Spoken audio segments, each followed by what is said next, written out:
One of the active forest types in Malaysia is the mangrove forest. The mangrove forest nutrients are not affected by the season changes within the state. We would like to share about the mangrove habitat that can be found in Sarawak. Forest Department Sarawak has highlighted Dada and Nipah palm, a type of mangrove trees which are mainly found in the area coast, estuary, river around the island and areas affected by the tide.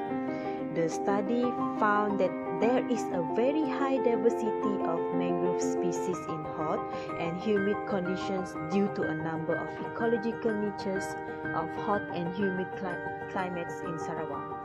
The research mentioned that a mangrove forest contribute a lot to humans and the environment, both in terms of economic and environmental potential to the state and also to the world. Mangrove forest is coastal ecosystem that are common in many tropical countries. It is very valuable natural resources, but in most places, the deforestation rate of mangrove is very worrying. Mangroves are trees, shrubs, palms or ferns that are grow above mean sea level in intertidal zone of coastal. Although Sarawak mangrove forest comprise of only under 1.4% of the total land area, it is economically the third most important forest type in the state. About 50,983 hectares have been gazetted as TPA and 28,000 hectares remain as forest reserve and protected forest. Major habitat are located in Kuching Division, Sariki Division in the Rajan Delta, and the Liman Division. Mangrove is providing timber resources, raw material for wood-based industry such as charcoal and bark, and edible products like honey, medicine, fruit, and fish. Intangible benefit of mangrove forests include natural spawning for fish and shrimp, control of erosion against wave and as a shelter if storm occur. There are two types of mangrove habitat in Sarawak. First is Padada and second is Nipah. Nipah or Nipah fratican has wide use and functions.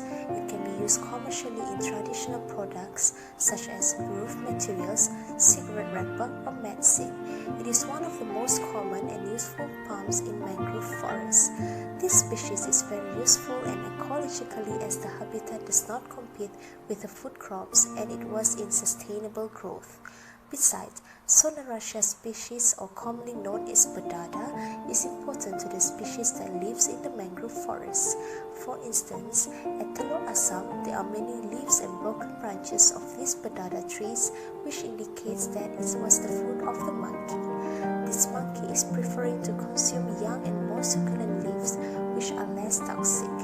From this, it is important to sustain the life of various monkey species. Other importance of mangrove forests are economic worth. The World Wildlife Fund conservatively estimates that mangrove swamps are worth $186 billion a year. Mangroves can also provide coastal protection. Mangroves can absorb damage from monsoons, hurricanes, and tsunamis. Studies show that areas with mangroves near the shore sustained less damage from natural disasters. Mangrove forests also provide plant products.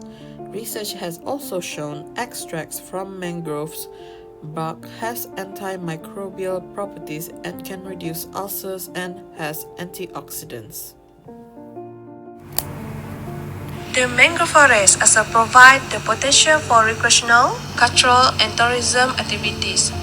The fishermen and farmers along the coast also depend on the natural resources of this mangrove species.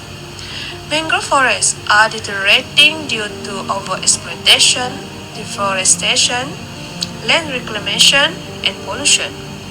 Large area of mangrove has been cleared and been cut back for firewood, coastal development, and to make way for shrimp farming. As a result, this activity has led to the decline in fishermen's catch, which are partly due to the loss of mangrove forests that are breeding ground for marine life. At the same time, it results in the problem of ecosystem services and coastal erosion caused by the loss of this natural wave retainer. In conclusion, The mangrove forest is an ecosystem that must be preserved to prevent any destruction.